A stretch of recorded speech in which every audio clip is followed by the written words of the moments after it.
ఏపీలో మరో తిరుపతిగా పేరుగాంచిన కోనసీమ వాడపల్లి వెంకటేశ్వర స్వామి వారి దివ్యక్షేత్రం రోజురోజుకు దేవ్యప్యమానంగా వెలిగిపోతుంది.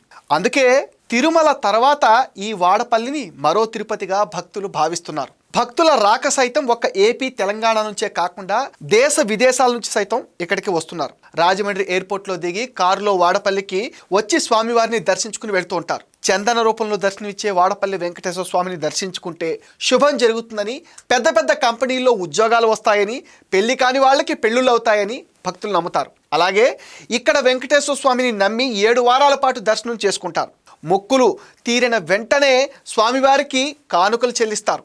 7 శనివారాలు క్రమం తప్పకుండా స్వామివారి ఆలయం చుట్టూ ప్రదక్షిణలు చేసి స్వామిని దర్శించుకుంటే మనసులో ఉన్న కోరికలన్నీ నెరవేరుతాయని భక్తుల ప్రగాఢ నమ్మకం. అందువల్లే ఈ క్షేత్రానికి శనివారాల్లో వేల సంఖ్యలో భక్తులు తరలివస్తూ ఉంటారు. వాడపల్లి శ్రీ వెంకటేశ్వర స్వామి నిలువెత్తు రూపం చూడగానే ఆకట్టుకుని తిరుమలేశుని దర్శించిన అనుభూతి కూడా కలుగుతుంది.